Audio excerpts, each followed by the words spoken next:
السلام عليكم ورحمة الله وبركاته. إن الحمد لله نحمده ونستعينه ونستغفره ونعوذ بالله من شرور أنفسنا ومن سيئات أعمالنا. من يهده الله فلا مضل له ومن يضلل فلا هادي له. وأشهد أن لا إله إلا الله وحده لا شريك له وأشهد أن محمدا عبده ورسوله صلى الله تعالى عليه وعلى آله وصحبه وسلم تسليما كثيرا. أما بعد فقد قال الإمام البخاري رحمه الله تعالى: باب وكان أمر الله قدرا مقدورا. قال حدثنا عبد الله بن يوسف قال أخبرنا مالك عن أبي الزناد عن الأعرج عن أبي هريرة قال قال رسول الله صلى الله عليه وسلم: لا تسأل المرأة طلاق أختها لتستفرغ صحفتها ওয়ালতানকিহ ফাইন্না লাহা মা কুদ্দিরা লাহা। সম্মানিত ভাতৃমণ্ডলী, আল্লাহ রাব্বুল আলামিনের প্রশংসা এবং প্রিয় নবী সাল্লাল্লাহু আলাইহি সাল্লামের ওপর সালাত ও সালামের পর আজ মঙ্গলবার 2রা জিলহজ 1447 হিজরি মোতাবেক 19 মে 2026 আমাদের ধারাবাহিক আলোচনা সহিহুল বুখারীর কিতাবুল কদর তকদির বা ভাগ্য পর্ব নম্বর 2। ইমাম বুখারী রাহিমাহুল্লাহর এই পর্বের অধ্যায় নম্বর 4 বলছেন ইমাম বুখারী রাহিমাহুল্লাহ তাআলা: বাবুন, এই অধ্যায় হচ্ছে ওয়াকানা আমরুল্লাহি কাদারাম মাকদুরা। আল্লাহ রাব্বুল আলামিনের কাজ নির্দিষ্ট ও সুনির্ধারিত। আল্লাহ রাব্বুল আলামিনের কাজ হচ্ছে আমরুল্লাহ। আমরের দুটি অর্থ হয়, আমরের অর্থ কাজও হয় আর আমরের অর্থ আদেশ নির্দেশও হয়। আমর মানে আদেশ আর নাহি মানে নিষেধ। আরবি গ্রামারে এরকমটি আছে, তাই না? আমারা আমর তা আমরুনা বিল মারুফ, তোমার ভালো কাজের নির্দেশ দেবে, আদেশ দেবে। কিন্তু আমর মানে কাজ হয়, বহু আয়াতে রয়েছে। ওয়াইলাল্লাহি তুরজাউল উমুর মানে কি, কোরআনের কয়েক জায়গাতেই আয়াত রয়েছে। ওয়াইলাল্লাহি তুরজাউল উমুর, সমস্ত কাজ আল্লাহর দিকে প্রত্যাবর্তিত হয়। সব কিছু আল্লাহর, সমস্ত কাজ আল্লাহর দিকে ফিরে যায়, মানে সব কিছুর মালিক আল্লাহ রাব্বুল আলামিন। এই জন্য সব কিছুই ধ্বংসশীল, রবের কাছে ফিরে যেতে হবে। আল্লাহর জিনিস আল্লাহ সৃষ্টি করেছেন, তার আল্লাহর কাছে চলে গেছে। অমর আমরের জমা। শুন, পার্থক্য কেমন করে বুঝবেন যে আমর মানে কাজ করব না আমরের অর্থ আদেশ নির্দেশ করব? আমরের বহু বচনে গেলে তখন স্পষ্ট হবে, আর যেখানে আপনি অনুবাদ করবেন সেখানে কোনটা ফিট হচ্ছে এটা আপনাকে দেখতে হবে। তাহলে আরবি সম্পর্কে, কোরআন হাদিস সম্পর্কে যখন আপনার ভালো একটা জ্ঞান হবে তখন আপনি বুঝতে পারবেন যে কথার প্রসঙ্গটা কাজের প্রসঙ্গ নাকি প্রসঙ্গ হচ্ছে আদেশের প্রসঙ্গ। তো কোরআনে কারীমে দুই অর্থে আমর শব্দ ব্যবহার হয়েছে। জি, আমরনের বহু বচন যখন অমুর হবে, যেমন ওয়াইলাল্লাহি তুরজাউল উমুর। জি, তো অমর মানে কাজ, জামিউল উমুর মানে সমস্ত কাজ। বোঝা গেছে? হাদিস রয়েছে কুল্লু আমরিন জিবালিন, যে কোনো গুরুত্বপূর্ণ কাজ, এই যে কাজ লাম ইউবদা বিসমিল্লাহ, বিসমিল্লাহ বলে না শুরু করেন, ফাহুয়া আবতার, সেটি লেজ কাটা, মানে বরকতহীন। বিসমিল্লাহ না বলে যদি ভালো কাজ শুরু করছেন অথবা বিসমিল্লাহ বললেন না, তাহলে তাতেও বরকত হয় না। খাওয়া দাওয়া শুরু করেন, পান করা শুরু করেন, আর কোনো কাজ শুরু করেন, আপনি পড়া শুরু করেন, লেখা শুরু করেন, বিসমিল্লাহ যদি না বলেন, তো কুল্লু আমরিন, এখানে আমর মানে কাজের অর্থ এখানে, তাই না? নির্দেশ তো না।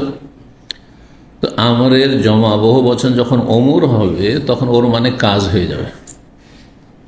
কিন্তু অমুর আসলে তো এখন এইটা শুধু এক বচন আছে, তখন আপনাকে বুঝতে হবে হ্যাঁ যে প্রসঙ্গ চলছে আয়াত অথবা হাদিসে, যেখানে আমর শব্দ এসছে আমি কাজের অর্থ করব না আদেশের অর্থ করব। আমরের জমা যখন আওয়ামের আসবে,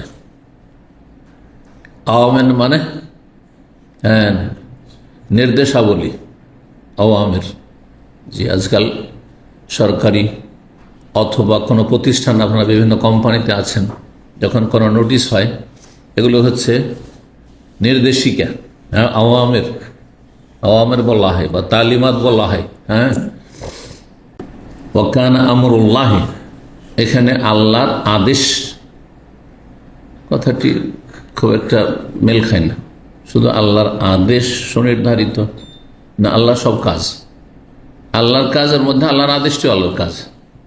যখন আল্লাহর কাজ বলবেন তো আল্লাহর আদেশ নিষেধ আর যা কিছু আল্লাহ করেন তার সৃষ্টি জগতে, হ্যাঁ, সব কিছু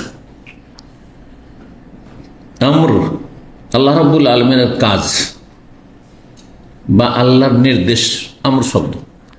এই আল্লাহর আমরুল্লাহ, আল্লাহর কাজ বা আল্লাহর নির্দেশ দুই রকমের। আল্লাহর নির্দেশ হচ্ছে দুই রকমের, যে এটি আকীদার কথা।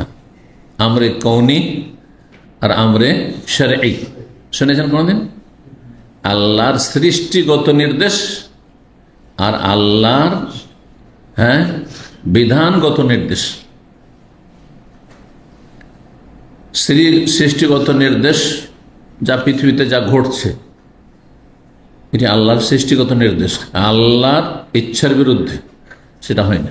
না হয় পৃথিবীতে যা কিছু হচ্ছে ভালো মন্দ আল্লাহর ইচ্ছার বিরুদ্ধে? আল্লাহর সৃষ্টিগত ইচ্ছা সব কিছুতে আছে। হ্যাঁ, মাশা আল্লাহ কান ওমাল্লাম ইয়াশাল্লাম এখন, যা আল্লাহ চাই তাই হয়, আর যা আল্লাহ চান না তা হয় না। জি, এটা হচ্ছে আমরে কওনি, সৃষ্টিগত নির্দেশ। আর আমরে শরঈ মানে বিধানগত নির্দেশ, মানে শরীয়তের বিধানের নির্দেশ, শরীয়তের বিধান নির্দেশ। যেমন কুলু লা ইলাহা ইল্লাল্লাহ, হ্যাঁ, লা ইলাহা ইল্লাল্লাহ বলো, ওয়াবুদুল্লাহ, আল্লাহর ইবাদত করো, ওয়ালা তুশরিকু বিহি শাইআ, তার সাথে শরীক করিও না, আকিমুস সালাহ, সালাত কায়েম করো। এগুলো আদেশ না, আল্লাহর আমর। কিন্তু এগুলো কোন আমর? হ্যাঁ, কি? শরঈ নির্দেশ, বিধানগত নির্দেশ। বিধানগত যদি আল্লাহর নির্দেশ হয় তো সেটার বাস্তবায়ন পৃথিবীতে হতেও পারে, নাও হইতে পারে। যেমন আল্লাহ বলছেন এক আল্লাহর ইবাদত শিরিক করিও না, অধিকাংশ লোক মুশরিক কাফের। হ্যাঁ, ফালা তাকফুরুন, কুফরি করিও না, নাশুকরি করিও না, অকৃতজ্ঞ হে না, অধিকাংশ অকৃতজ্ঞ, নাশুকর গুজার বা কাফের। আল্লাহর বলছেন আকিমুস সালাহ, অধিকাংশ মুসলিম কি 95% নামাজি, তাই না? ওয়ালা তাকরাবুজ জিনা ওয়ালা তাকরাবুল ফাওয়াহিশ, অশ্লীল কথা কাজের কাজে অধিকাংশ লোক অশ্লীলতায় ডুবে আছে। অশ্লীলতা মানে শুধু জিনা ব্যভিচার হয় না, হ্যাঁ, উলঙ্গ, অর্ধ উলঙ্গ, হ্যাঁ, নোংরা ছবি দেখা ইত্যাদি ইত্যাদি সবই অশ্লীলতা, এগুলো সব ফাওয়াহিশ। হাফ প্যান্ট রান ফেলে ঘুরে বেড়ে অশ্লীলতা। মহিলারা, হ্যাঁ, চুল খুলে, চেহারা খুলে আর গলা খুলে আর ঘুরে বেড়াবে, এগুলো হাসে, এগুলো হাসে। তো কি বলছিলাম, যে শরীয়ত বিধানগত নির্দেশ যদি হয় আল্লাহর, তো সেটা বাস্তবায়ন হতে পারে বা নাও হইতে পারে। কারণ বিধান কার জন্য? মানব জাতির জন্য। মানব জাতি অধিকাংশ পালন করে না আল্লাহর হুকুম, আল্লাহর আমর পালন করে না। কিন্তু আল্লাহর সৃষ্টিগত নির্দেশ যদি হয় তাহলে সেটা বাস্তবায়ন হবে না? হবে না? হবেই, শুধু হবে না, হবেই, তাই না? আল্লাহ কোন, এটা নির্দেশ না, হও, হয়ে যাচ্ছে। জি, আল্লাহ যদি আদেশ না দেন যে আপনার ছেলে মেয়ে হবে অথবা বাঁচবে, তো কোনো উপায় নেই, আল্লাহর হুকুমে সব কিছু হয়ে থাকে। আপনার আল্লাহ রাব্বুল আলামিনের সৃষ্টিগত নির্দেশ, সৃষ্টিগত আমর, যে আপনি এখানে আসতে পারবেন, এসেছেন। তো কথা লম্বা না করে আমরুল্লাহ শব্দটি এসছে, সেজন্য এই সম্পর্কে আলোচনা করলাম। তো আমর মানে দুটি অর্থ হয়, এটি কমপক্ষে মনে রাখবেন, আদেশ আর কি কাজ। তো আল্লাহর কাজ কাদারান সুনির্দিষ্ট, মাকদুরা সুনির্ধারিত, কেউ কেউ কোন কোন অনুমানকতা করেছে আল্লাহর কাজগুলি হচ্ছে হ্যাঁ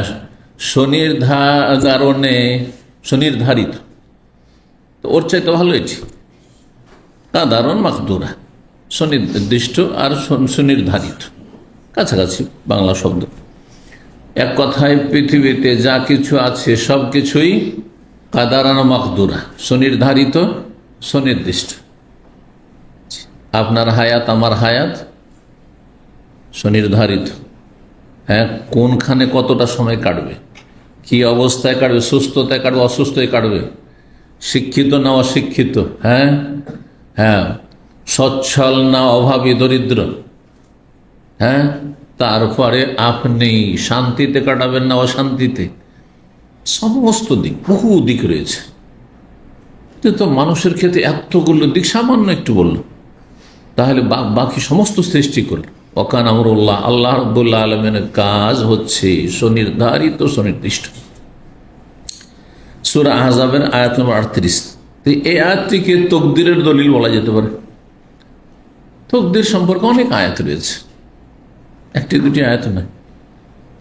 প্রসিদ্ধ যে আয়াত সূরাতুল কামারের শেষ দিকে 49 নম্বর আয়াত, ইন্না কুল্লা শাইইন খালাকনাহু বিকাদার, নিশ্চয় আমি প্রতিটি বস্তুকে সৃষ্টি করেছি বেকাদার, মানে সুপরিমিতভাবে, সুনির্ধারিত করে। সুনির্ধারিত করে সবকিছু নির্ধারিত রয়েছে। আপনি আমি কল্পনা করতে পারেননি, যেখানে কাটাচ্ছেন আপনি কোনোদিন কল্পনা করেছিলেন? যখন এখানে প্রথম এসেও পৌঁছেন, 1 বছর 2 বছর কেটেছে, তাও কল্পনা করতে পারেন যে এতদিন আমি থাকবো তেমন। হ্যাঁ, এগুলি হচ্ছে বেকাদার, আল্লাহর চূড়ান্ত ফয়সালা করা আছে এবং সুপরিমিত করা আছে, সুনির্ধারিত করা আছে, নির্দিষ্ট করা আছে সবকিছু। তারপরে যে সূরাগুলি মুখস্থ আছে আপনাদের অনেকে, আম্মা পারা বলি, সাব্বিহ ইসমা রাব্বিকাল আলা আল্লাযী খালাকা ফাসাওয়া ওয়াল্লাযী কাদ্দারা ফাহাদা, যিনি কাদ্দারা মানে সুপরিমিত করেছেন, কাদ্দারা থেকে তাকদীর, কাদ্দারা ইউকাদ্দিরু তাকদীরান, যিনি সুনির্ধারিত করেছেন, ফাহাদা এবং তিনি দিক নির্দেশনা দিয়েছেন, দিক নির্দেশনা দিয়েছেন। আল্লাহ রাব্বুল আলামিনের শরীয়তগত বিধানগত দিক নির্দেশনা হেদায়াত, যেটাকে আমরা হেদায়াত বলছি, ফাহাদা, আর দুনিয়ার দিক নির্দেশনা। জি, শুধু আমরা যারা আমাদের বোধ শক্তি হয়েছে, বিবেক বুদ্ধি হয়েছে, শরীরে ক্ষমতা হয়েছে, তাদেরকে আল্লাহ দিক নির্দেশনা দেন যে কেমন করে রোজগার করতে হবে, যে ব্যবসা করছেন ব্যবসা কেমন করে করতে হবে, এগুলো আল্লাহর দিক নির্দেশনা নয়। হ্যাঁ, চাকরি করলে আপনাকে সেখানে কি করে আপনার র্যাঙ্ক বাড়াবার চেষ্টা করতে হবে, আপনার খ্যাতিটাকে ঠিক রাখতে হবে, বা আপনার মান পজিশন ঠিক রাখতে হবে ইত্যাদি, সব আল্লাহর দিক নির্দেশনা, ফাহাদা। এটা তো সহজ, কারণ আপনি বলছেন আমি তো অনেক চালাক চতুর হয়ে গেছি পড়াশোনা করে, বয়স হয়েছে, বুঝতে শিখি। একটা ছোট বাচ্চা যখন মায়ের পেটে ভূমিষ্ঠ হয়ে পড়ে, ওকে কে শিখালো যে চুষলে খেতে পাবে? হ্যাঁ, মায়ের স্থানে মুখ লাগিয়ে টান দিতে হবে, সাথে সাথে টানতে শুরু করছে। এটা কে শিখালো? কাদ্দারা, আল্লাহ সুনির্ধারিত করেছেন যে শিশুটি আসবে পৃথিবীতে, আপনি আমি সবাই ওই। আর তার ফাহাদা, আল্লাহ দিক নির্দেশনা করেছেন যে এখানে টান দিলে তুই খেতে পাবে, দুধ আসা শুরু হবে। সুবহানাল্লাহ। জি, মায়ের দুধ যদি না হয়, আপনি যখন ফিরার দিচ্ছেন, ওইটাও চুষলেই আমার খাবার আসবে। কে শিখেল ওইটা? মুরগির বাচ্চা, শুধু মানুষের বাচ্চা নয়, মুরগির বাচ্চা দানা পড়ে আছে, শুধু এখন ডিম থেকে বেরিয়েছে বাচ্চা, আর তারপরে কুটুর কুটুর করলেই হ্যাঁ সে দানা খেতে পারবে। এটা কে শিখেল? কাদ্দারা, ফাহাদা। বলে শেষ করা যাবে না। এগিয়ে যাই আমরা হাদিসের দিকে। জি, কোরআনে কারিমে বেশ কিছু এরকম শব্দগুলি রয়েছে। ওয়াকান আমরুল্লাহ কাদারা মাকদুরা, ওয়াকান আমরুল্লাহ মাফউলা। আর এক আয়াত রয়েছে, আল্লাহর নির্দেশ হবেই হবে, আল্লাহ সৃষ্টিগত নির্দেশ মাফউলা হবেই হবে। হুসাইন রাদিয়াল্লাহু তাআলা যখন মদিনা থেকে সেই কুফার ইরাকের গাদ্দারদের হাজার হাজার চিঠি পেয়ে আশ্বস্ত হয়ে যে আপনার সাথে আমরা আছি, আমাদের জীবন মরণ সব আপনার সাথে, চলে গেলেন। ওখানে যাওয়ার পরে যখন অবস্থা দেখলেন খুব খারাপ, সব গাদ্দার তো রাতারাতি সব পোল্ট্রি খেয়ে গেছে। যারাই ডেকেছিল তারাই তো আজকে আমার খুনের বিপক্ষ হয়ে গেছে, তারা জালেম শাসকের সাথে হয়ে গেছে।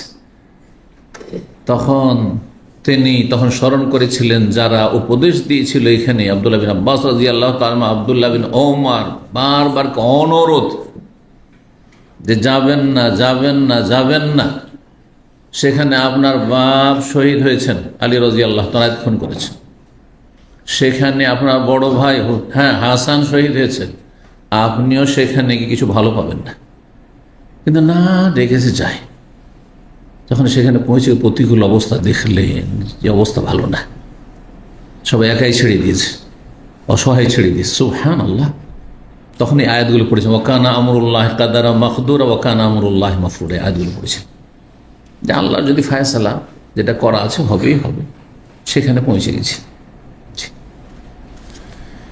6601 নম্বর হাদিস বর্ণনা করছেন আবু হুরায়রা রাদিয়াল্লাহু তাআলা আনহু। এখানে এই সনদটি খুব প্রসিদ্ধ সনদ, সেই জন্য সনদটি আপনার দেখায়। ইমাম বুখারী রাহিমাহুল্লাহ ওস্তাদ ইমাম আব্দুল্লাহ বিন ইউসুফ, তার ওস্তাদ ইমাম মালিক রাহমত, প্রখ্যাত ইমাম, 4 ইমামের অন্যতম ইমাম, মুহাদ্দিস ইমাম। সর্বপ্রথম হাদিসের কিতাব যে লিখনি আকারে এসছে মুয়াত্তা ইমাম মালিক রাহিমাহুল্লাহ, তার আগে কেউ হাদিসের কিতাব লিখে না। ইমাম বুখারী না, মুসলিম না, আবু দাউদ না, তিরমিজি, নাসাঈ, ইবনে মাজাহ কেউ লিখে না, ইমাম আহমদ, কারো কিতাব তখন লেখা হয়নি। প্রথম মুয়াত্তা মালিক। আমরা ক্লাসে কিতাবটি পড়েছি। তার ওস্তাদ হচ্ছেন প্রখ্যাত তাবেঈ আবু জেনাদ। আবু জেনাদ এটি কোনিয়ত, তার নাম ছিল আব্দুল্লাহ বিন যাকওয়ান। তিনি বড় ইমাম ছিলেন তাবেঈনদের জামানার। তার ওস্তাদ আরেকজন বড় ইমাম হাদিসের আরাজ, খোঁড়া মানুষ ছিলেন, সেই জন্য তার উপাধি ছিল আরাজ। রাগ করতেন না তারা। আজকাল খোঁড়া মানুষকে যদি বলেন এই ল্যাংড়া, রাগ করবে না? কিন্তু রাগ করতেন না। এতেই তিনি খ্যাতি লাভ করেছিলেন, সবাই আরাজ বলে জানতো। তার নাম হচ্ছে আব্দুর রহমান বিন হুরমুজ আল আরাজ। আব্দুর রহমান বিন হুরমুজ আল আরাজ। তাহলে আব্দুল্লাহ বিন যাকওয়ান আর তার ওস্তাদ হচ্ছেন আব্দুর রহমান বিন হুরমুজ, দুইজনের তাবেঈ। একজনের সিনিয়র তাবেঈ, যিনি সরাসরি সাহাবী আবু হুরায়রা রাদিয়াল্লাহু তাআলা আনহুর ছাত্র। অধিকাংশ আবু হুরায়রার হাদিসগুলোতে দেখবেন এরকম, আনিল আরাজ আন আবু হুরায়রা। জি, আবু হুরায়রা রাদিয়াল্লাহু তাআলা আনহু বলেন, ক্বালা রাসূলুল্লাহ সাল্লাল্লাহু আলাইহি ওয়াসাল্লাম, রাসূলুল্লাহ সাল্লাল্লাহু আলাইহি ওয়াসাল্লাম বলেছেন, লা তাসআলিল মারআতু তালাকা উখতিহা, কোন নারী যেন তার বোনের তালাক কামনা না করে, তালাক সে না বসে। লেতাস্তাফরিগা সাহফাতাহা, সাহফাতুন মানে হচ্ছে থালা, প্লেট, থালা। কিসের জন্য? ওই তার বোনের থালাটিকে শূন্য করার জন্য বা উল্টে দেওয়ার জন্য। পাতের থালা আছে, তাতে খাবার আছে, তাই না? যে কোনো খাবার তো খাবার আছে, কিন্তু ওটা উল্টে দিলে খাবার পড়ে গেল। তো এই কাজ করবেন না। মানে তার বোন অলরেডি বিবাহিতা হয়ে আছে কোনো পুরুষের সাথে, তার থালাটিকে উল্টে দিতে চায়, মানে তার রিজিক কেড়ে নিতে চায়, তার স্বামীকে কেড়ে নিতে চায়। এই কাজ যেন না করে। তোমার পোষালে বিয়ে করো, না করিও না। ওয়ালতানকে, সে বিয়ে করুক। তোমার যদি আল্লাহর উপর তাওয়াক্কুল থাকে, ভরসা থাকে, আর মনে করছে এটি আমার জন্য বেশি ভালো, এর চাইতে ভালো পাবো আশা করা যায় না, তাহলে যেই নারী আছে তার স্বামীর সাথে থাকতে দাও, আর ওয়ালতানকে, বিয়ে বসো। হাদিস বুঝতে পারছেন? জি। ফাইন্না লাহা মা কুদ্দারা লাহা, কারণ তার ততটাই নসিবে জুড়বে যা তার জন্য সুনির্ধারিত করা হয়েছে, সুনির্দিষ্ট করা হয়েছে। এবার বুঝতে পেরেছেন? এই যে কুদ্দারা, তকদিরের কথা আসলে তার ভাগ্যে যা লিখনি আছে সেটাই পাবে। এত হাত পা মারলে হবে না যে আপনি ভাবছেন একজন মহিলার যে যে আমার স্বামীর যে আগের স্ত্রী আছে ওকে আমি কোনো রকমভাবে সরিয়ে দেবো, আউট করে দেবো, তারপরে আমি একবার আমোদ ফুর্তি করে খাবো। না না না, তোমার নসিবে যেটা ওটাই পাবে, হতে পারে আরো দুর্দিন আসবে। এই জন্য কারো রিজিক কেড়ে নেওয়ার চেষ্টা করবে না। লা তাসাইল মারআতু তালাক উখতিহা। অনেক সময় অনেক মহিলারা বিয়ে বসতে চায়, হ্যাঁ বিয়ে বসতে চায়, কিন্তু বলে আগে ওকে তালাক দেন, হ্যাঁ তখন আমি বিয়ে করব। এটা হারাম, জায়েজ না। তোমার পোষালে বিয়ে করো, আর নাহলে করিও না। তুমি অন্যের অপেক্ষা থাকো, যেখানে শূন্য আছে, কেউ নেই সেখানে। কথা বোঝা গেছে না? এইরকমই এই হাদিস শুধু এই ক্ষেত্রে নয়, আরেকটি ক্ষেত্র নেন, সেটা হচ্ছে যে একজন স্বামীর অধিকার আছে যে সে দ্বিতীয়, তৃতীয়, চতুর্থ, 4টা পর্যন্ত একসাথে রাখতে পারে, শর্ত সাপেক্ষ। শর্ত আছে, এই শর্তগুলি কিন্তু আমরা এই বুখারী দার্সে আলোচনা করেছি। দেখি কতটা মনে আছে, একটু পরীক্ষা করি দেখি। কি শর্ত? কয়টি শক্তি? 3টি। মাশাআল্লাহ। হ্যাঁ, কি? একটা হলো অর্থ থাকতে হবে, থাকতে হবে, আর শরীয়তে। আমি একটা সুন্দর ভাষা বলেছি, ওই ভাষা দিয়ে যে বলতে পারে। হ্যাঁ, আপনার আর্থিক ক্ষমতা। ও তো আর্থিক তো বললে, হ্যাঁ ইমানি শক্তি, হ্যাঁ শারীরিক শক্তি, আর্থিক শক্তি। কথা বোঝা গেছে না? ইমানি শক্তি থাকলে অবিচার করবে না, আল্লাহর ভয় আছে, ইমান এবং তাকওয়া আছে। যে আমি যদি একটু ঝুঁকে যাই, হ্যাঁ একটু যদি ঝুঁকে যাই, একে কম দিই ওকে বেশি দিই, একটু কিছু করি, অবিচার যদি করি, তাহলে জাহান্নামে যেতে হবে। ইমানি শক্তি তাকে সোজা চালাবে, এটা 1 নম্বরে। 2 নম্বর হচ্ছে শারীরিক শক্তি। আমরা ক্ষমতায় নেই, একটা চালাবেন, একটারই শারীরিক হক আদায় করতে পারছেন না, তাহলে আপনি 2-3টে বিয়ে করে করবেন নাকি? কথা বোঝা গেছে?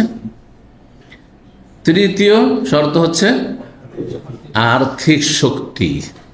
যদি আসল হচ্ছে ভরণ পোষণের দায়িত্ব আপনার উপর, বিয়ে যখন করছেন। ব্যতিক্রম হয় সেটা ভিন্ন বিষয়।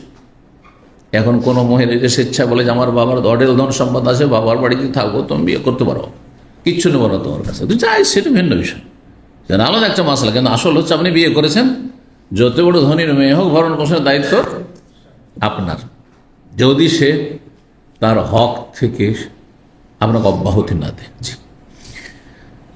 তো এখন অনেক সময় হয় কি, যে স্বামী বিয়ে করে ফেলেছে, স্ত্রী জানতে পেরেছে, এখন বলছেন না রাখতে দেবো না, ভাই আমাকে রাখো, না ওকে রাখো। লা তাসাইল মারআতু তালাক উখতিহা, তার বোন, মুসলিম বোন, এই তো তালাক চাইছে, যাও হটাও ওকে, নাহলে আমি থাকবো না, এই চললাম ছেলে মেয়ে নিয়ে। হারাম এই কাজটি, জায়েজ নয়। লিস্তাসতাফরিগা সাহাফাতাহা, তার প্লেটটিকে শূন্য করে দেওয়ার জন্য, মানে ওর প্লেট কেড়ে নিতে চাইছে। ওয়ালতানকে বিবাহবশ, যদি এই কথাটি নতুন যে আসছে তার ক্ষেত্রে, কিন্তু যে আগে থেকে আছে সেও যেন হ্যাঁ স্বামীর ওপর এরকম চাপ সৃষ্টি না করেন। যদি স্বামী ইনসাফ করে তো থাকবে, আর যদি এই স্বামীর দ্বারা হক আদায় করা সম্ভব না, এমনিতে 2-3টে বিয়ে করে বসে আছে, হক আদায় করতে পারছে না, তো চলে যান, থাকিয়েন না, তালাকেন না, খোলা রাস্তা খোলা আছে। এখানে অধ্যায়ের সাথে কি সম্পর্ক? কাদার মাকদুরার সাথে, ফাইনাল্লাহ মাকুদ্দের আল্লাহা, তকদিরের কম বেশি হবে না, যার ভাগ্যে যেটুকু আছে ওইটুকু মিলবে, যতই চেষ্টা করেন না।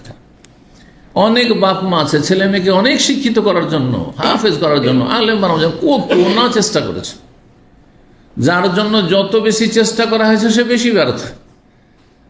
আর যে খেল তামাশার মধ্য দিয়ে শিখে নিয়েছে, পড়ে এগিয়ে গেছে অনেক সময়।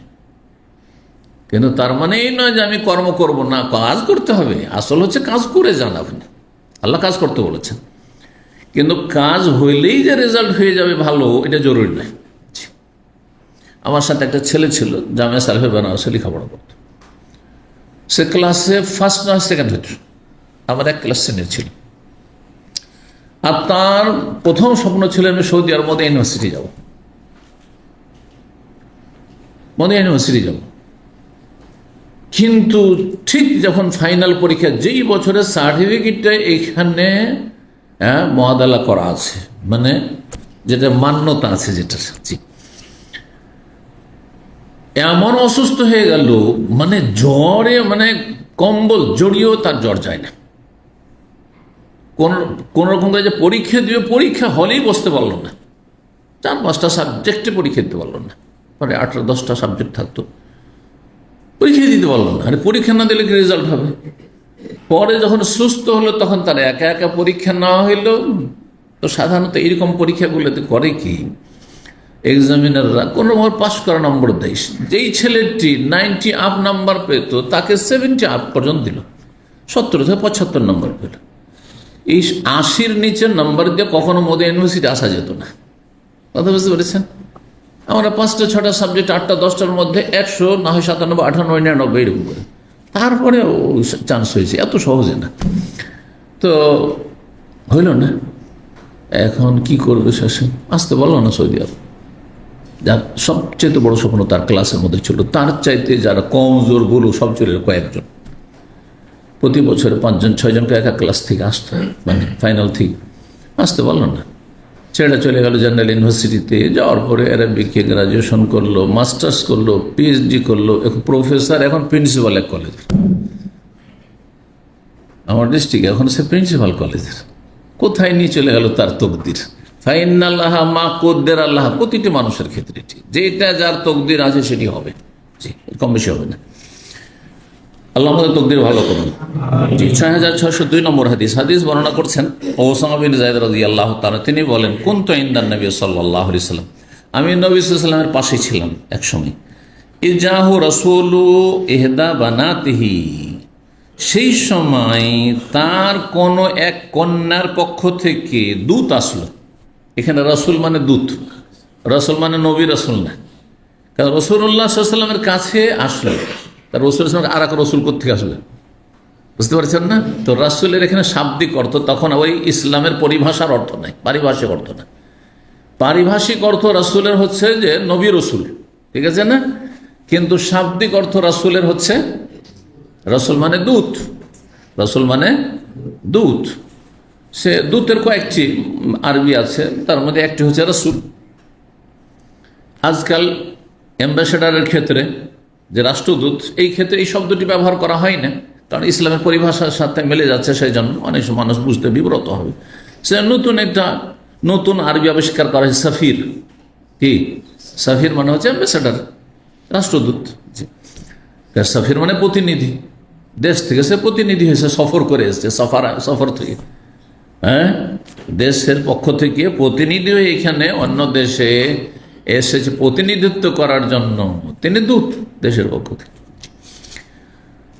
তো নবী সাল্লাল্লাহু আলাইহি ওয়াসাল্লামের কোন এক কন্যার পক্ষ থেকে, তিনি ছিলেন যায়েনব রাদিয়াল্লাহু তাআলা আনহা, তার এক ছেলে মরণাপন্ন অবস্থায় ছিল বা মুমূর্ষ অবস্থায় ছিল, আর বাঁচবে না এই অবস্থা।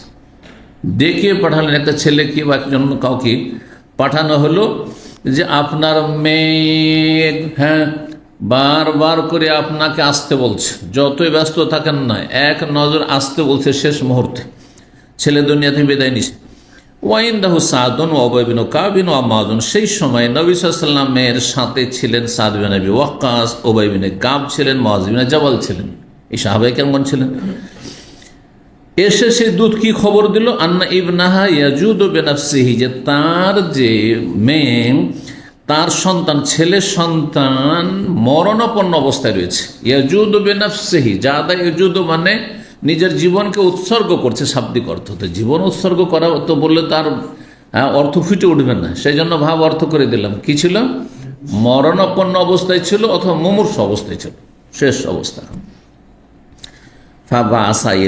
তখন নবী সাল্লাল্লাহু আলাইহি ওয়াসাল্লাম খুব ব্যস্ত ছিলেন, হয়তো দিনের কথা, গুরুত্বপূর্ণ কথা আলোচনা চলছিল।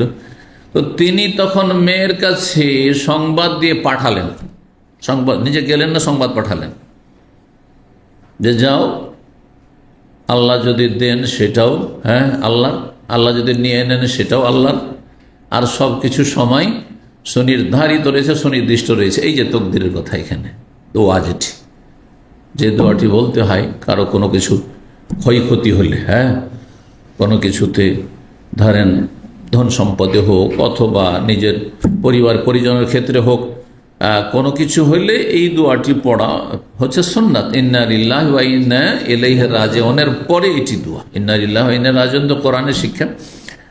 মুসিবতের সময় আর যে কোনো মুসিবতে এটা বলবেন। লিল্লাহি মা আখাযা, কিন্তু প্রসিদ্ধ তো ইন্না লিল্লাহি মা আখাযা, নিশ্চয়ই যা নিয়েছেন তাকার লিল্লাহ, আল্লাহর। যা নিয়ে যদি আল্লাহ নিয়ে নেন সেটাও আল্লাহ। ওয়ালিল্লাহি মা আতা, আর যা আল্লাহ দিয়েছেন সেটাও কার?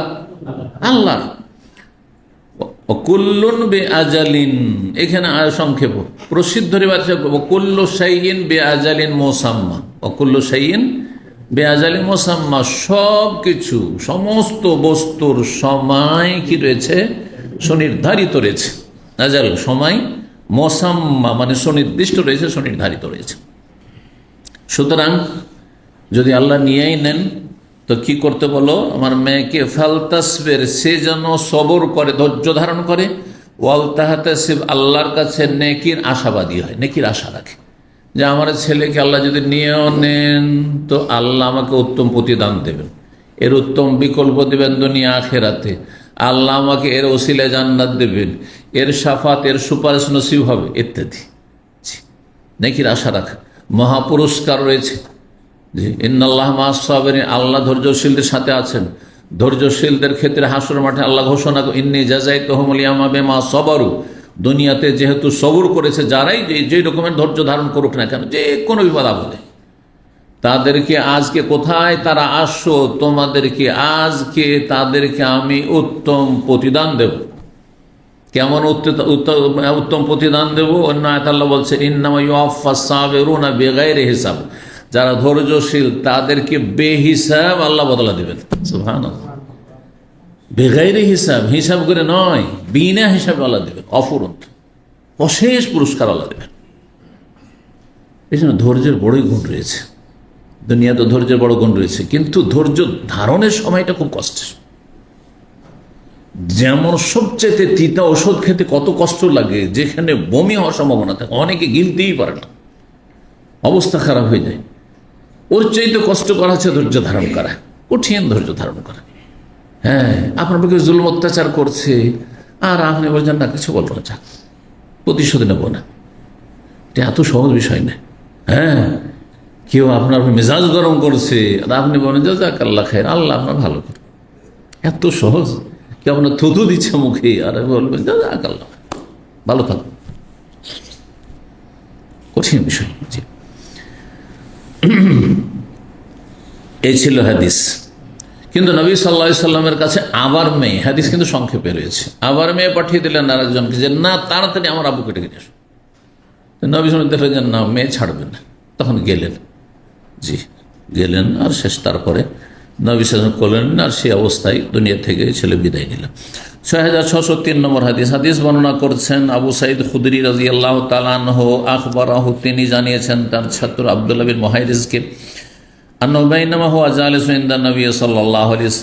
কোন এক সময় বসেছিলেন তিনি আবু সাঈদ খুদরি নবী সাল্লাল্লাহু আলাইহি ওয়াসাল্লামের কাছে, যা রাজুল মিন আনসারী, জনৈক ব্যক্তি আনসারী গোত্রের আসলো, এসে বলে ইয়া রাসূলুল্লাহ, হে আল্লাহর রাসূল, ইন্না নসিব সাবিয়ান, আমরা তো দাস দাসী পাই, বন্দী, সাবিয়ন মানে কাইদি, বন্দী, জিহাদের ময়দানে কাফের বন্দী আমরা পাই, হ্যাঁ, নর নারী দুটোকে সামিল বন্দী, কিন্তু এখানে বিশেষভাবে নারী বন্দীদের কথা বলা হয়েছে।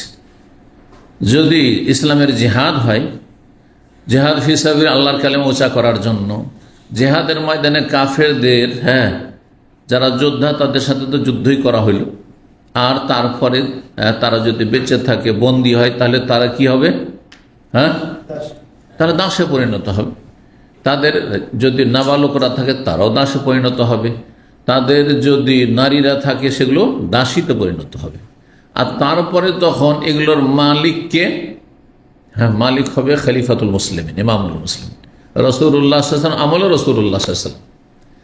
রাসূলুল্লাহ সাল্লাল্লাহু আলাইহি ওয়াসাল্লাম কাউকে জিহাদের ময়দানে আমির বানিয়ে, সেনাপ্রধান বানিয়ে পাঠিয়েছেন, তিনি তখন মালিক।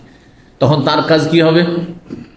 সব নিয়ে নিজে নিয়ে চলে যাবেন না, যে যেটা নিতে পারে, হ্যাঁ, শুরু করে দিবে? হ্যাঁ, না না না, আমানতের সাথে একটা সুচ হলে এনে জমা করতে হবে। বোঝা গেছে না? খাইবারের যুদ্ধে কোন একজন, হ্যাঁ, কোন একজন সাহাবী কিন্তু লোভ সামলাতে পারেনি, সবই তো জমাই করে দিলাম, সবই জমা করে দিলাম, একটা চাদর খুব ভালো লেগেছে, কি জানি কার ভাগ্যে চলে, আমার ভাগ্যে জুটবে না, লুকিয়ে রেখে নিয়েছে। নবী সাল্লাল্লাহু আলাইহি ওয়াসাল্লাম জানতে পারলেন, তখন কি বললেন? হ্যাঁ, যে যেই ব্যক্তি এই যে এইটা নিয়েছে, লুকিয়ে রেখেছিল, সে ব্যক্তি পরে মারা গেছে সম্ভবত।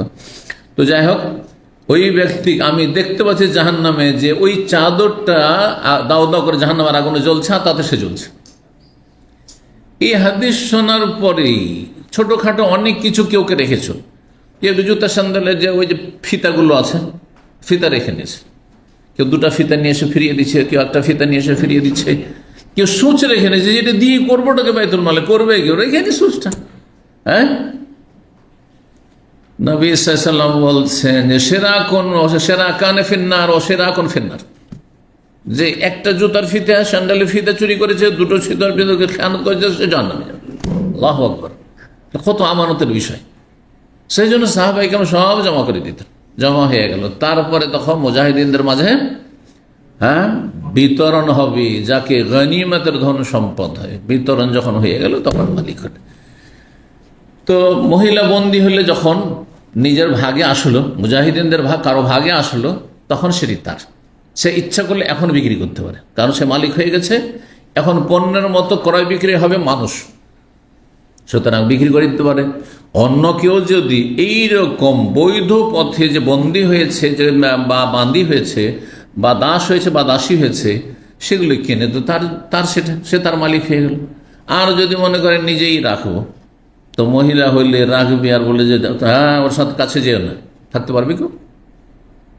তাহলে জেনার ছড়াছড়ি হয়ে যাবে, তাহলে হারামের রাস্তা খুলে যাবে। সেই জন্য শরীয়তে একটা রাস্তা রাখা হয়েছে, সেটা হচ্ছে স্ত্রী ছাড়াও বা আর এক শ্রেণীর নারীদের সাথে শারীরিক সম্পর্ক সহবাস যায়, সেটা হচ্ছে মিলকুল ইয়ামিন। যদি আপনি বৈধ পন্থাই যদি আপনার দাসী হয়, আর বৈধ পন্থা হচ্ছে দুটি, জেহাদের ময়দানে আপনি সরাসরি আপনি জেহাদ করেছেন, পেয়েছেন, জীবনে ঝুঁকি নিয়েছেন আর পেয়েছেন, আর সেটা আপনার ভাগে এসেছে, চুরি করে রেখে দেওয়া নাই, যে সুন্দরী লাগলো রেখে নিলাম, চলবে না, জায়েজ নাই।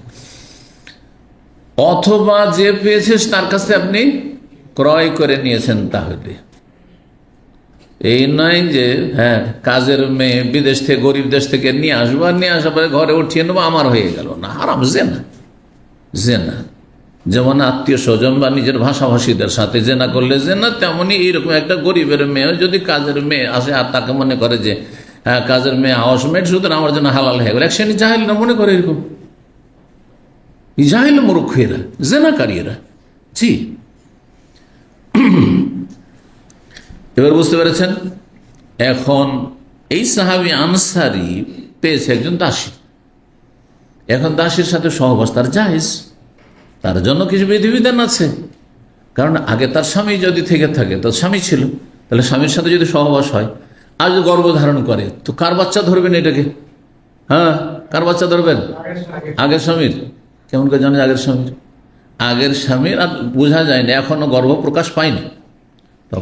তখন তার সেই যুগ ছিল না যে একটু টেস্ট করে নিই, ইউরিন টেস্ট করে নিই, ব্লাড টেস্ট করি, পজিটিভ না নেগেটিভ কনসেপ্ট করেছি কিনা, ছিল নাকি ব্যবস্থা? তাহলে 2 মাস 3 মাস হবে, তখন হয়তো বোঝা যাবে একটু, তাই না? বা 4 মাস হবে তখন, তাহলে কি করে বুঝবেন? সেই জন্য কি করতে, ইস্তেবরাউর রাহিম করতে হবে। এর জরায়ু শূন্য আছে না জরায়ু ফুল আছে, তার জন্য প্রতীক্ষা করতে, অপেক্ষা করতে হবে। অপেক্ষা কতদিন করতে হবে? হাইজা 1 মাসিক, ভালো করে শুনুন, 1 মাস নয়, একটা মাসিক হয়ে গেছে, তার মানে পেটে গর্ভধারণ করেন। আপনারা প্রবাস থেকে দেশে যাচ্ছেন আর মনটা খুব চাইছে যাতে ছেলে মেয়ে, অনেকে নিঃসন্তান আছেন, আমি জানি অনেকে নিঃসন্তান আছেন, কত মানুষ যে এখানে ভিজিটে নিয়ে আসলো, 8 মাস 10 মাস রাখলো, প্রতি মাসে অপেক্ষা করে। এইবার একটু 40 দিন হয়েছে, এবার শেখ আশা করা যাচ্ছে, আর 2 সপ্তাহ 4 সপ্তাহ এসে করবে, শেখ কাম খারাপ হয়েছে। বুঝতে পেরেছেন? তাহলে এখানে যাতে করে বংশ একাকার না, ইখতিলাতুল আনসাব, কোন বংশ ধরবেন? আগের স্বামীর বংশের এই সন্তানটি, নাকি যে দাসী হিসাবে পেল তার বংশের সাথে সম্পৃক্ত কার? এটা যাতে করে অস্পষ্ট না হয় যারও সন্তানের মতো, সেই জন্য স্পষ্ট করার জন্য কি করতে হবে? ঠিক আছে, আপনি দাসী পেয়েছেন, অপেক্ষা করেন মাসিক হওয়া পর্যন্ত, মাসিক হয়ে যাবে, মাসিকটা পাক হবে, তাহলে আর পেটে বাচ্চা নেই আগের স্বামীর, এখন আপনার জন্য হালাল, আপনার জন্য হালাল। জি, মশলার উপর মশলা বেরিয়ে চলে আসবে। জি, এই জন্য আর বেশি অন্য মশলায় যাচ্ছি না। জি, যারা চরিত্রহীন মেয়েকে বিয়ে করে, অনেকে নিজেই চরিত্রহীন, জেনা ব্যভিচার করেছে, তারপর আমাদের দেশে কি করে, ধরে সাথে সাথে সমাধান নাকি বিয়ে পড়িয়ে দেওয়া। এটা কোনো ইসলামী সমাধান নয়, এটা আমাদের দেশীয় সমাধান। হ্যাঁ, এইটা বিচার সালিসের মূর্খ লোকদের সমাধান, কারণ এটা ছাড়া অন্য কেউ তো জানলে বিয়ে করবে না, যেরকম হয়েছে। সেই জন্য এটা একটা সামাজিক সমাধান, কোনো ইসলাম নেই এখানে। তো এখন আপনি যে একটা মেয়েকে বিয়ে করছেন, যার সাথে আপনি বলবো না, কারণ এটা নোংরামি কাজ। একজন মানুষ জেনা করেছে আর তারপরে ধরে তাকে বিয়ে পড়িয়ে দিল, সাথে সাথে ধরে বিয়ে পড়িয়ে দিল। আচ্ছা, যে মেয়ে কারোর সাথে জেনা করেছে আরেকজনের সাথে করাতে পারে না? সম্ভাবনা আছে না নাই? সেজন্য যে বিয়ে পড়িয়ে দিল আর তারপরে ঘরে উঠিয়ে দিল, আর কবুল করার পরে তারপরে তার সাথে সহবাস করা শুরু, হারাম, এটা জায়েজ নাই। এইরকম বহু ফিকহি মাসলা মাসাইল আছে। কারণ আপনার এই বিয়ের পরবর্তীকালে, বিয়ের পরের বীর্য দিয়ে, শুক্র দিয়ে এই বাচ্চা আপনার গর্ভধারণ করলো, না আগের যারও সন্তান, যারও সন্তান হলে ভাগ পাবে না আপনার ধন সম্পদের। তারপরে হতে পারে সেই মহিলা চরিত্র আরও একাধিক পুরুষের সাথে সে শারীরিক মিলন করেছে, জেনা করেছে, তাহলে অন্য বংশের হইতে পারে। সুতরাং ইস্তেবরাউর রাহেম করতে হবে, পেট শূন্য করতে হবে, মানে রাহেম শূন্য আছে কিনা প্রমাণ করতে হবে, আর তারপরে এক হাইজের মাধ্যমে তারপরে তখন আপনি কি করেন, আপনি তারপর সহবাস করেন। এই জন্য সাথে সাথে বিয়ে পড়ানো আর ঘরে উঠিয়ে দেওয়া তার জায়েজ না, এটা কত না জায়েজ কাজ আমাদের সমাজে হচ্ছে। যাই হোক, এখন আসেন হাদিসের দিকে। একটি হাদিসের একটা কথাতে কত মশলায় চলে গেলাম, তাই না? আসল বিষয়ের দিকে, বিষয় কি? ওই সাহাবী আসল ইন্না নসিব ও সাবিয়ান, আমরা বন্দি দাসী পাই, ও নহিবুল মাল, আর তাদের সাথে সহবাস করি, কিন্তু সহবাস করে যদি গর্ভধারণ করে, পেটে বাচ্চা চলে আসে, বাচ্চা হয়ে গেলে ওই বাঁদিকে দাসীকে বিক্রি করা যায় না। শরীয়তের আরেকটি মাসলা, এটাকে বলে উম্মুল ওয়ালাদ, সন্তানের মা। সন্তানের মা তো নিজের স্ত্রী হয়, কিন্তু এখানে শরীয়তের একটা পরিভাষা আছে, এমন দাসী, হ্যাঁ, যার মনিবের সাথে মিলনের মাধ্যমে গর্ভধারণ করেছে, বাচ্চা হয়ে গেছে, বাচ্চার মা হয়ে গেছে, তখন তাকে বিক্রি করতে পারবেন না। শরীয়তে কত হেকমা রয়েছে, রহস্য রয়েছে। না হলে হয়তো আপনি জালেম মানুষ, হ্যাঁ, প্রচন্ড নিষ্ঠুর মানুষ, বাচ্চা হয়েছে আর 6 মাসের বাচ্চা, আর দাম একটু বেশি পেলেন, ওর মাকে কার কাছে বিক্রি করে দেন, এক দেশ থেকে আরেক দেশ চলে গেল, আর বাচ্চা আপনার ঘরে থেকে গেল। মা আর ছেলে বা মেয়ের মাঝে আপনি বিচ্ছিন্ন করে দিলেন, তাই না? এটা জানো না, সেই জন্য শরীয়তে কি করা হয়েছে, উম্মুল ওয়ালাদ, আপনার দাসী আপনি বিক্রি করতে পারতেন যদি বাচ্চা ভূমিষ্ঠ না হয়তো। বাচ্চা যখন হয়ে গেছে তখন আর বিক্রি করাই চলবে না, সারা জীবন আপনাকে রাখতে হবে। তো এখন আমরা সহবাস করছি এর সাথে, দাসীর সাথে, আর তারপর আমরা চাইছি যে পয়সাও যেন পাই, তার মানে রাখছি কিছুদিন, আর তারপরে তখন মন হইলে বিক্রি করে দেবো, তাহলে একটা পয়সা পেয়ে যাবো, মোটা অঙ্কের ভালো অঙ্কের পয়সা পেয়ে যাবো। কিন্তু যদি গর্ভধারণ করে যায় তাহলে তো বিক্রি করতে পারবো না, সারা জীবন ওকে রাখতে হবে বাচ্চার সাথে। তাই বলছেন যে আমরা দাসী পাই, অনহিব্বুল মাল, আর ধন সম্পদও পছন্দ করি, কখনো কখনো চাই কিছুদিন দাসী রাখলাম, তারপর বিক্রি করবো। কাইফা তারাফিল আজল, তো আপনি কি মনে করেন আজল সম্পর্কে? এখন আজল বুঝেন? কে বুঝে আজল?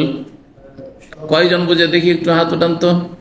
মাশাআল্লাহ, কয়েকজন বুঝে আজল। হ্যাঁ, যারা বুঝে একজন বুঝে। বীর্য, হ্যাঁ, বাইরে, হ্যাঁ, নিক্ষেপ করার নাম হচ্ছে আজল। হ্যাঁ, আজল মানে পৃথক হয়ে যাও, আজল মানে পৃথক হয়ে যাওয়া। এই জন্যে ওই জন্য যারা এসির কাজ করে একটা আজেল বলেন না আপনাদের ভাষায়, কোনটাকে বলে আজল? হ্যাঁ হ্যাঁ হ্যাঁ, কি নাম ওইটার? না, আর ইংলিশে কি বলেন আপনার? ইনসুলেশন, বুঝলেন এবার? আজল, হ্যাঁ জি, আজল করা যায় কি না আপনি কি মনে করেন? আজল করতে পারেন, কারণ আজল করার উদ্দেশ্য কি? যাতে করে বাচ্চা পেটে না ধরে। সহবাসও করলো বাদীর সাথে, দাসীর সাথে, আর বাচ্চা না ধরে, কারণ বাচ্চা যদি পেটে চলে আসে তাহলে বিক্রি করতে পারছে না, পয়সার প্রয়োজন আমাদের। এই কথা বলছেন এ আনসারী। ফাকাল রাসূলুল্লাহ সাল্লাল্লাহু আলাইহি ওয়াসাল্লাম তখন বললেন, আওয়া ইন্নাকুম তাফআলুনা যালিক, তোমরা এটা করো নাকি? নবী সাহেব জিজ্ঞেস করছেন, তোমরা এটা করো নাকি? আওয়া ইন্নাকুম তাফআলুনা যালিক, তোমরা এমনটা করো, তার মানে তোমরা সহবাস করো, হ্যাঁ, স্বামী স্ত্রী অথবা বান্দির সাথে, আর তারপরে তোমরা বাইরে বীর্য নিক্ষেপ করো। তাহলে বোঝা গেল নবী সাল্লাল্লাহু আলাইহি ওয়াসাল্লাম তখন পর্যন্ত এটা জানতেন না যে সাহাবীরা কেউ কেউ এমনটা করে বা এই মন মানসিকতার লোক আছে। তখন বলে, হ্যাঁ আমরা তো করি, এই জন্য তো জিজ্ঞাসা করছি জায়েজ হবে কিনা, বা করতে চাই জায়েজ হবে কিনা। তখন নবী সাল্লাল্লাহু আলাইকুম আল্লাহ তাফালু, লা আলাইকুম আল্লাহ তাফালু বুঝতে গিয়ে কয়েকটি মত হয়েছে, কয়েকটি ব্যাখ্যা হয়েছে। এখন কয়েকটি ব্যাখ্যা সবগুলি শোনাইতে হয়, হ্যাঁ, আর এক একটি ব্যাখ্যা এক এক রকম করে পড়লে এক এক রকম অর্থ হয়ে যাবে, অর্থই ভিন্ন হয়ে যাবে। এক নম্বর অর্থ লা, তারপর অক্ফ, অক্ফ বুঝেন তো, মানে স্টপ, থেমে যাও। কোরআনে যে অক্ফ বলা হয় মানে থামো, লা থেমে যান। আলাইকুম আল্লাহ তাফাল মানে না, মানে এরকম করবে না। লা মানে না, করবে না এমনটা, মানে আজল করিও না, বাইরে বীর্য নিক্ষেপ করিও না, সহবাস করছো ভিতরে বীর্য নিক্ষেপ করো। তারপরে আলাইকুম আল্লাহ তাফালু, তোমাদের জন্য আবশ্যক হচ্ছে এমনটা না করা। তাহলে অর্থ কি দাঁড়িয়ে যাবে? যে আজল করা জায়েজ, জায়েজ না জায়েজ নয়? জায়েজ নয়। একদল এটাই বলছেন যে আজল করা জায়েজ নয়, বুঝছেন, কারণ আপনি বাচ্চা নিতে চাইছেন না। তার মানে কেন? দারিদ্রের ভয়ে যদি হয় তো এটা জাহিলি চিন্তা চেতনা, যেমন খাওয়াইতে পারবো না সেই জন্য, অভাবের ভয়ে যদি হয়।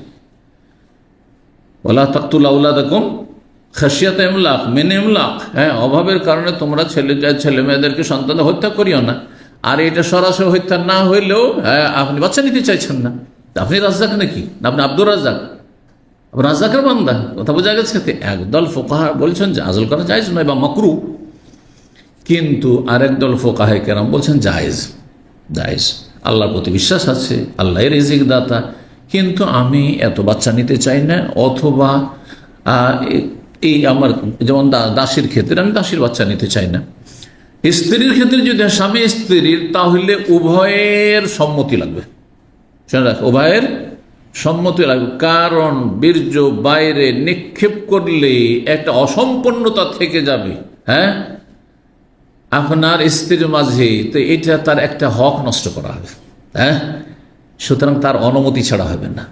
সে যদি বলে হ্যাঁ ঠিক আছে, তুমি যেটা বলছো ঠিক আছে, আমি রাজি, তাহলে ঠিক আছে। আর যদি না, এটা চলবে না, তাহলে চলবে না। বুঝতে পেরেছেন? কিন্তু আপনাকে বিশ্বাস রাখতে হবে যে রিজিক দাতাকে আল্লাহ। কোনো আমার অভাব, দারিদ্রের ভয় নেই যে অভাবী হয়ে যাব, খাওয়াতে পারবো না, পড়াতে পারবো না, পড়াতে পারবো না, এইসব চিন্তা যেন না থাকে। এগুলো জাহিলি চিন্তা চেতনা।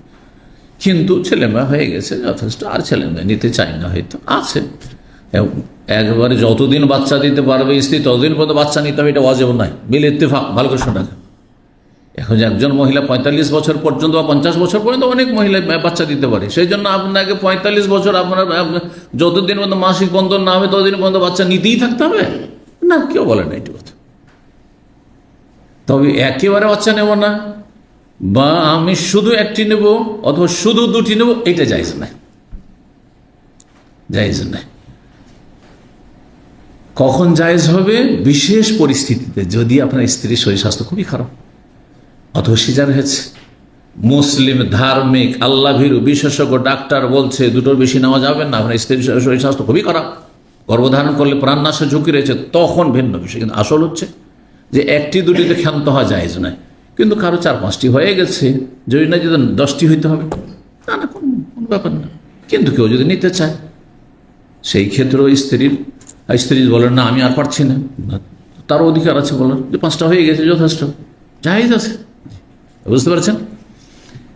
আজল থেকে তখন অন্যান্য আজকাল বর্তমান যুগে যে সব ব্যবস্থাগুলি আছে সেগুলির বৈধতা অবৈধতা আসবে। আজল যদি জায়েজ হয় তাহলে আপনার নিরোধ জায়েজ, নিরোধ বুঝেন, হ্যাঁ বুঝেন ভাষা, জি, বা মেডিসিন বা আর কিছু ইত্যাদি জায়েজ।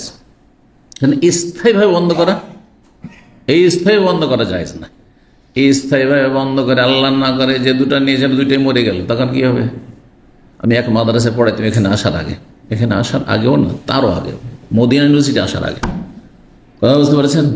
তো আমি তখনও কয়েক বছর শিক্ষকতা করেছিলাম। তো 2 বছর যেই জায়গায় শিক্ষকতা করেছিলাম ওখানে মহানন্দা নদী আছে মাদ্রাসার পাশে, নাম শুনেছেন নিশ্চয়ই এই নদীর, কারণ বাংলাদেশে নেমেছে নদীটি গিয়ে। তো এই মহানন্দা নদীতে তার শুধু একটা ছেলে একটা মেয়ে, আর বিশাল পরিমাণ ধন সম্পদের মালিক, অনেক জমি জায়গায়। হ্যাঁ, আমাদের মালদহ জেলা একবারে চাপে না, আম বাগান, মানে তার মনে হয় অনেকগুলি আম বাগান, বড় ধনী মানুষ। মানে ওর নামই ছিল মহাজন, নামটা বলবো না যাতে গিবত না হয়ে যায়, কারণ আমার আলোচনা তো আবার সারা বিশ্বের লোক, ওই গ্রামের লোক এখনো শুনে। কথা বুঝতে পারছেন না? তো সুতরাং ওই গ্রামের লোক শুনবে আর বুঝে যাবে, তো এটা যেন না হয়, নাম বলবো না, নাম মনে আছে, মাদ্রাসা কমিটির লোক ছিল। তো হঠাৎ করে ভাই বোন দুইজনেই মোটামুটি বয়স হয়েছে, 12 বছর 13 বছর এরকম বয়স হয়ে গেছে, তারা সাঁতার কাটতে গিয়ে ছেলেটা ভেসে চলে গেছে। ছেলে ডুবে মারা গেল। বাঁচল কে? শুধু একটি মেয়ে। এত ধন সম্পদের মালিক, হ্যাঁ, অর্ধেকটার মালিক হলো মেয়ে, বাকি তো ভাইয়েরা পেল, ভাই বোনরা পেয়ে গেল। পেল না। আর স্থায়ী বন্ধ করে ফেলেছে, দুটো নেওয়ার পরে একটা ছেলে একটা মেয়ে, তারপর স্থায়ীভাবে এসে মহাজন বন্ধ করে ফেলেছে। কত বড় ক্ষতিগ্রস্ত হলো সে, কত তার সারা জীবন আক্ষেপ থেকে যাবে। হ্যাঁ, এই জন্য কখনো এটা জ্ঞানী মানুষের কাজ নয় যে স্থায়ী বন্ধ করে দেবে। তবে তদবির করে আপনি গ্যাপ দিতে পারেন, হ্যাঁ, অথবা 5টা হয়ে গেছে কিন্তু স্থায়ী বন্ধ করা নাই, আর নেব না, এই জন্য অস্থায়ী তদবির করছি, জায়েজ আছে। তো নবী সাল্লাল্লাহু আলাইহি ওয়াসাল্লাম বলেন লা আলাইকুম আল্লাহ তাফালু, একটি অর্থ করলাম, লা করিও না, এটা লা তাফালু, আলাইকুম আল্লাহ তাফালু, এমনটা না করাই আবশ্যক তোমাদের জন্য, মানে এটা করিও না, এটা করা জায়েজ নয়, তাহলে এই অর্থ হয়ে যাবে। অন্য অর্থ করি, লা আলাইকুম আল্লাহ তাফালু, যেমন আছে তেমনই, যেভাবে লা 2 বার করে আছে, লা আলাইকুম আল্লাহ তাফালু, আরেকবার লা, এইভাবে যদি অর্থ করেন, এটা একদল করেছেন, লা আলাইকুম মানে লা হারাজা আলাইকুম, বা লা দারারা, তোমাদের কোনো ক্ষতি নেই, তোমাদের কোনো ক্ষতি নেই, আল্লাহ তাফালু, যদি এটা না করো, মানে এই যদি আজল না করো, বাইরে বীর্যপাত না করো, তাতেও কোনো ক্ষতি নেই, মানে করো আর না করো। যদি তকদিরে তোমার ছেলে মেয়ে গর্ভধারণ থাকে তো ধরবেই, হ্যাঁ, যেই দিন গর্ভধারণ আল্লাহ চূড়ান্ত ফয়সালা করে রেখেছে ওই দিন, হ্যাঁ, বাইরে নিক্ষেপ করার আগেই, হ্যাঁ, কিছুটা বীর্যপাত হয়েছে, ওতেই গর্ভধারণ করে বসে আছে, হতে পারে। অনেকে যারা এইসব তদবিরগুলি করে জানেন, মেডিসিন খায়, যেই দিনে গর্ভধারণ করেছে সেই দিনে এমন ভমিটিং শুরু হলো, বমি শুরু হলো স্ত্রী, যে ওই ওষুধ খেয়ে ওষুধ রাখতে পারলো না, বাচ্চাদের হয়ে গেছে। জানি এ দামামের ঘটনা, বুঝতে পারছেন? আর ও দামামে আমি বেশ কিছু ডাক্তার যাদের সাথে আমার খাতির ছিল, তাদের সাথে বসে অনেক সময় গল্প করতাম। তো জিজ্ঞেস করতাম যে আচ্ছা, এই যে মেডিসিনগুলো আছে কতটা সাকসেস, অথবা আরও বিভিন্ন তদবিরগুলো সময় জিজ্ঞেস করতাম। তো এই যে মেডিসিন যেগুলোকে আমরা যখন ছোট ছিলাম বাংলাদেশের ওই রেডিওতে প্রচার করতো, মায়াবড়ি বলতো, হ্যাঁ, তখনকার যুগের নাম এটি, মনে আছে? বুঝতে পারছেন? হ্যাঁ, ছোটকালকার কথা বলছি, এখন হয়তো মেলা নামের ওষুধ হয়ে গেছে। তো জিজ্ঞেস করলাম, তখন বলছে এটা 60% সাকসেস, তাহলে 40% ব্যর্থ এই তদবির। কথা বুঝতে পারছেন না? তো ওষুধ খেয়েও বাচ্চা ধরতে পারে, কন্ডম ব্যবহার করেও বাচ্চা ধরতে পারে, আর কিছু করেও বাচ্চা ধরতে পারে আল্লাহ চাইলে। কথা বুঝতে পেরেছেন? লা আলাইকুম আল্লাহ তাফালু, তোমাদের কোনো ক্ষতি নেই, আল্লাহ তো যদি এটা না করো, এটা না করলে কোনো ক্ষতি নেই, বাচ্চা হওয়ার থাকলে হয়ে যাবে। জি, তৃতীয় অর্থ লা আলাইকুম আল্লাহ তাফালু, একটি লাকে জায়েদ বলেছেন কেউ, দ্বিতীয় লাখে, লা আলাইকুম তোমাদের কোনো ক্ষতি নেই, হ্যাঁ, আন্তাফালু যদি এটা করো, বা লাহারাজ আলাইকুম, এখানে লাহারাজ আলাইকুম তোমাদের কোনো অসুবিধা নেই, মানে জায়েজ আন্তাফালু যদি তোমরা আজল করো। অর্থ কোথায় চলে গেল? আজল করা তাহলে কি হয়ে গেল? এখন জায়েজ হয়ে গেল। সওয়াফে ওলামা কেরাম এইটাই বলেছেন, জায়েজ রয়েছে, কিন্তু যেমনটা বললাম আকীদায় যা আপনার খুঁত ত্রুটি না থাকে, হ্যাঁ, আল্লাহ আপনার আস্থা ভরসা আপন জায়গায় ঠিক আছে, কিন্তু শরীর স্বাস্থ্যের দিকে লক্ষ্য রেখে, অথবা আলহামদুলিল্লাহ হ্যাঁ 5-7টা ছেলে মেয়ে আছে, বয়স হয়েছে স্ত্রীর, আর বাচ্চাটা নিতে চায় না, সেই জন্য তদবির করেছে, জায়েজ আছে। অথবা একটু গ্যাপ দেওয়ার জন্য 2 বছরে বাচ্চা হয়ে গেলে, 1.5 বছর 1 বছর হয়ে গেলে কষ্ট হচ্ছে, আচ্ছা ঠিক আছে 3 বছর 2 বছর বাচ্চাটা দুধ খাক, আর তারপরে 10 মাস গর্ভধারণ করুক, 3 বছর পর 4 বছর পর পর হোক, জায়েজ আছে। হ্যাঁ, একটু গ্যাপ দেওয়ার জন্য, হ্যাঁ, আজল জায়েজ, সুতরাং অন্যান্য তদবিরগুলিও জায়েজ। তারপরে নবী সাল্লাল্লাহু আলাইহি ওয়াসাল্লাম বললেন যে ফাইন্নাহু লাইসাত নাসমা, নাসমাতুন মানে রূহ, আত্মা, জীব, প্রাণ, যে কোনো প্রাণ, হ্যাঁ, কাতাবাল্লাহ যদি আল্লাহ লিখে থাকেন তকদিরে, আন্তাখরুজা যে সেটি পৃথিবীতে বেরিয়ে আসবে, মানে পৃথিবীতে ভূমিষ্ঠ হবে, ইল্লা ওয়াহিয়া কায়না, তাহলে সেটা হবেই হবে। আল্লাহ যদি চূড়ান্ত ফয়সালা থাকে যে এই বান্দাকে আমি নিয়ে আসবো, এই পেট থেকে, এই মাতৃগর্ভ থেকে একটা ছেলে অথবা একটা মেয়ে নিয়ে আসবো, আর আপনি সব রকমের তদবির করছেন, তবু হবে, হবে আল্লাহ চাইলে। 6604 নম্বর হাদিস বর্ণনা করছেন হুযায়ফা রাদিয়াল্লাহু তাআলা আনহু, তিনি বলেন লাকাদ খাতাবানা নবী সাল্লাল্লাহু আলাইহি নবী সাল্লাল্লাহু আলাইহি ওয়াসাল্লাম আমাদের সামনে ভাষণ রেখেছেন বা খুতবা দিয়েছেন, খুতবাতান, একদিনের খুতবা। নবী সাল্লাল্লাহু আলাইহি সাল্লামের খুতবা, ভাষণ খুব সংক্ষেপ হইত। দেখেন হাদিসগুলো, বেশিরভাগ হাদিসগুলো 2 লাইন, 1 লাইন, 5 লাইন, 4 লাইন, তাই না? খুব কম হাদিস রয়েছে যে হাদিসটি হয়তো 1 পৃষ্ঠা, এইরকম হাদিস হয়তো 2, 4, 6 মাস পর একটি আছে না? নাই, নবী সাল্লাল্লাহু আলাইহি ওয়াসাল্লামের ভাষণ অত লম্বা হইতো না, তো খুব সংক্ষেপ হইতো। কিন্তু একদিন নবী সাল্লাল্লাহু আলাইহি ওয়াসাল্লাম ব্যতিক্রম, সকালে ভাষণ শুরু করেছেন, সন্ধ্যা পর্যন্ত ভাষণ দিয়েছেন। সুবহানাল্লাহ। তাহলে প্রয়োজনে, হ্যাঁ, সেই অবস্থার প্রয়োজন, তখনকার পরিপ্রেক্ষিতে লম্বা লেকচারের প্রয়োজন, বা লোকজনের চাহিদা রয়েছে, সুতরাং 2, 4, 5 ঘন্টা যদি ভাষণ দেন, জায়েজ রয়েছে। আপনাদের সবার যদি আগ্রহ থাকে, আর যদি বক্তারও আগ্রহ থাকে, আর পরিস্থিতি বলে যান না এই সুযোগ পেয়েছে আর সুযোগ নাই, তো জায়েজ আছে। আমি দুবাই গেছি, কেন দুবাই তো সবসময় যাওয়া হয় না, এক সময় গিয়েছি, ইয়া আল্লাহ 40 হাদিস, আমি 40 হাদিস এইখানে করে ওই রাকা সেন্টারে আমি পড়িয়েছি, মানে এক বছর কি 6 মাসে পড়ি, 6 মাস 1 বছর, কমপক্ষে 6 বছর, ঠিক মনে নেই। আর সেখানে বলছে 40 হাদিসের এই দাওরা কোর্স করে দিতে হবে একদিনে না 3 দিনে, একদিনটা পড়াবো 3 দিনে। আর আমি তো খুব সংক্ষেপে পড়াবো না, মোটামুটি বিস্তারিত। শুরু করলাম আসর পরে, আসরের সালাত পড়ে শুরু করলাম, মাগরিব হইল, মাগরিব পরে আবার শুরু করলাম, এশা হইল, এশা পরে আবার শুরু করলাম, রাত 9টা 9:30টায় ছাড়লাম। দাদা বুঝতে পেরেছেন? 3 দিন করেছি, 3 দিনে 40 হাদিস শেষ করেছি, বুঝতে পারছেন? রেকর্ড হয়েছিল, কিন্তু তারা রেকর্ডটা বাইরে প্রচার করতে পারলো না, আল্লাহ হিদায়াত করবে তাদের। হ্যাঁ, কারণ ওখানে দেখলাম যে পয়সা আছে, কিন্তু পয়সাকে ঠিকভাবে লাগাতে যান না দিনের খেদমতে। এইভাবে রেকর্ডের একটা ভালো ক্যামেরার ব্যবস্থা নেই, ভালো কিছু ব্যবস্থা নেই, আর যার ফলে মানুষের কাছে আসেনি। কিন্তু আলহামদুলিল্লাহ দেখেন বাহরাইনে গেলে এত সুন্দর যে আছে, সে প্রফেশনাল ব্যক্তি, রেকর্ড করে, একজন ভালো ইঞ্জিনিয়ার, আর রেকর্ড করার পরে এত সুন্দর, তারাও সেটা তাদের এতে সেন্টারে এতে আপনার আপলোড করে তাদের অফিসিয়াল চ্যানেলে, আর আমাকে সাথে সাথে, হ্যাঁ, ইউএসবিতে নিয়ে সাথে সাথে দিয়ে দেবে যে সেখানে নিয়ে যান, আপনার অফিসিয়াল চ্যানেলে আপনি এডিটিং করে দিয়ে দেবেন। এই জন্য বাহরাইনের প্রত্যেকটি বক্তব্য এখানে করে আমার অফিসিয়াল চ্যানেল আছে, বুঝতে পারছেন না? তো মানুষের শুধু পয়সা থাকলে হয় না, পয়সাটাকে কাজে লাগাইতে জানতে হয়, হ্যাঁ, যে কিভাবে কাজে লাগাইলে উম্মতের ফায়দা হবে।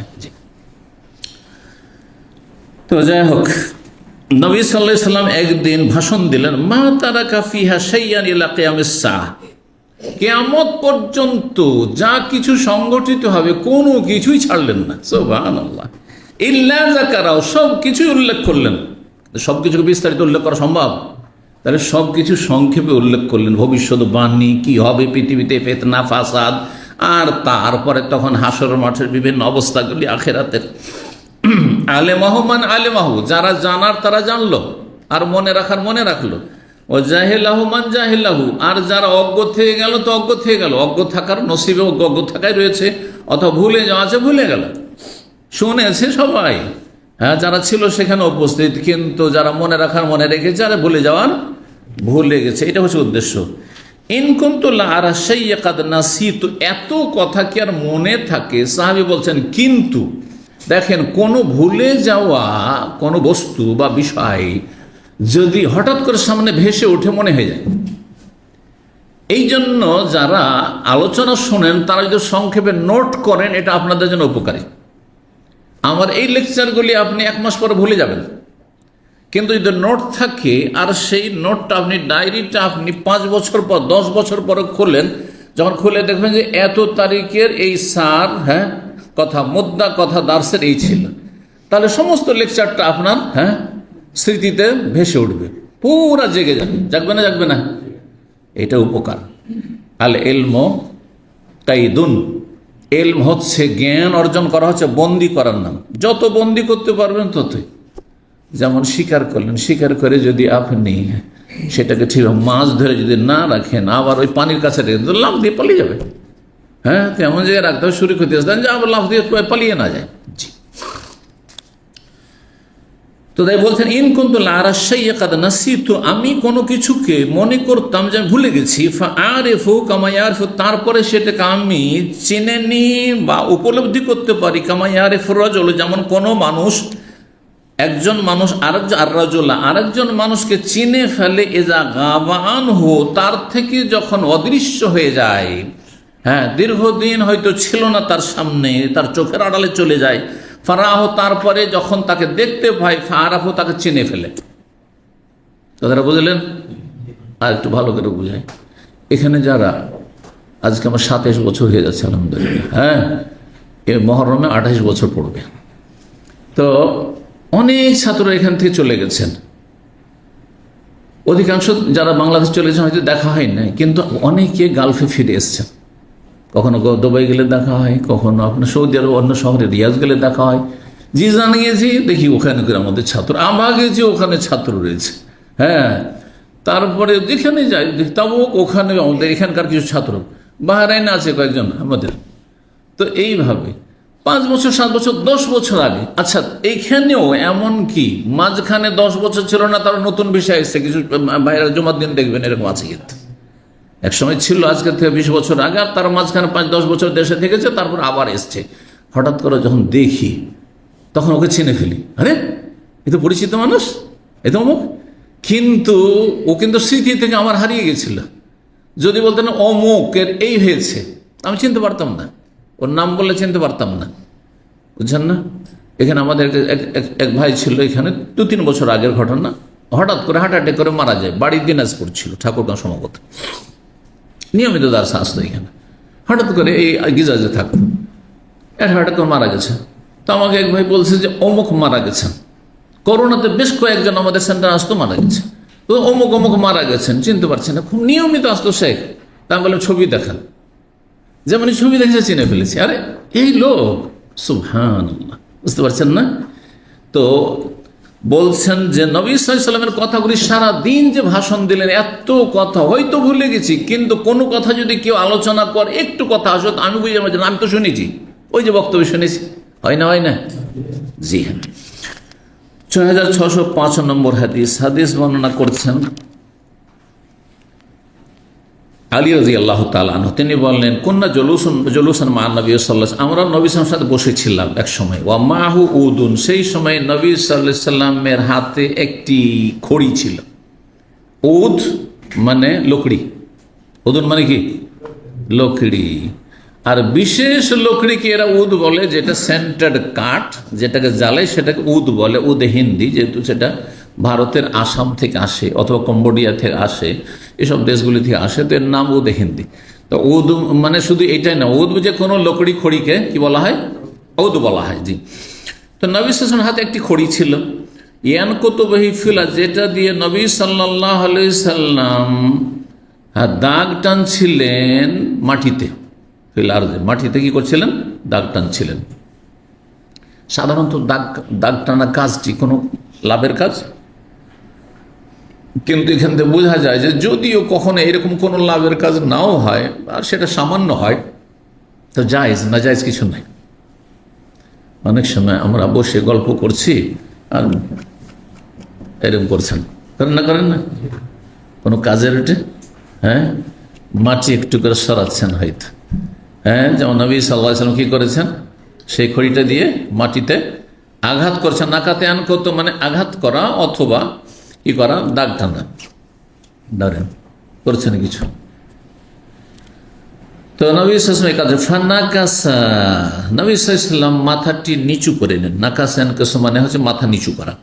ফাকালা, তারপর মা মিনকুম মিন আহাদিন ইল্লা কাদ কুতিবা মাকাদুহু মিনাল নারি আও মিনাল জান্নাতে, তোমাদের এমন কোন ব্যক্তি নেই যার বাসস্থান তার লিখা নেই, তকদিরে লিখা আছে।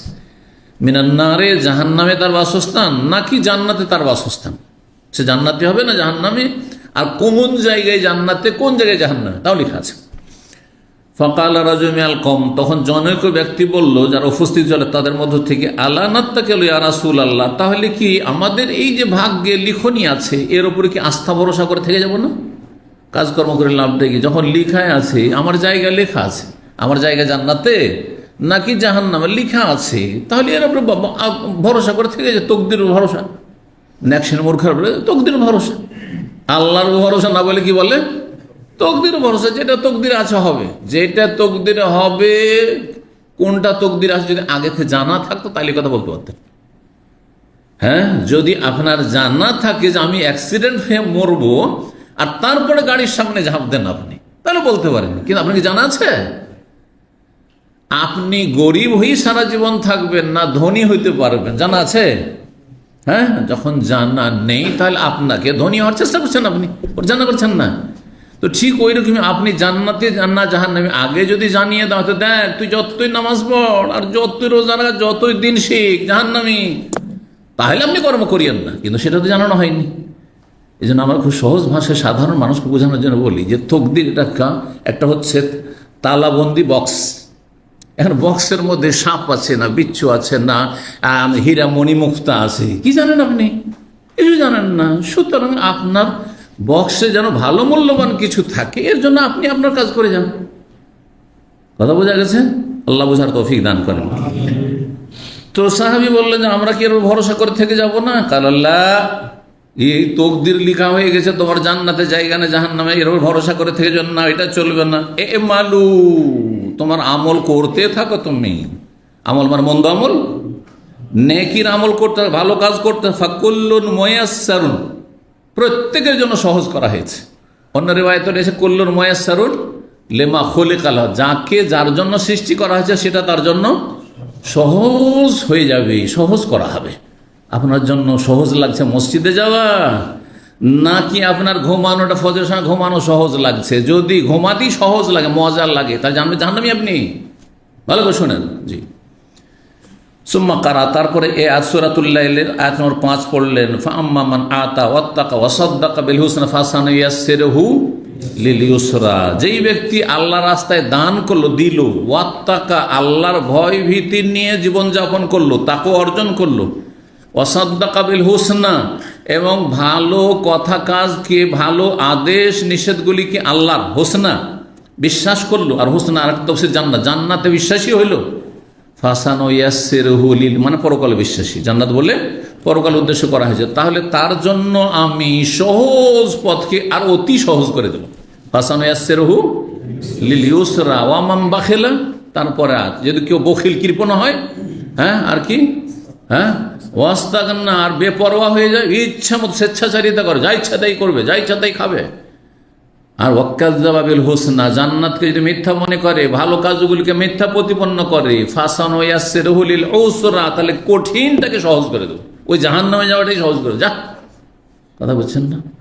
এই আয়াত নবী কারীম সাল্লাল্লাহু আলাইহি ওয়াসাল্লাম পড়েছেন। এখানে আজকের আলোচনা শেষ করেছি। জাযাকুমুল্লাহু খাইর। সুবহান রাব্বিকা রাব্বিল ইজ্জাতি আম্মা ইয়াসিফুন ওয়া সালামুন আলাল মুরসালিন ওয়ালহামদুলিল্লাহি রাব্বিল আলামিন।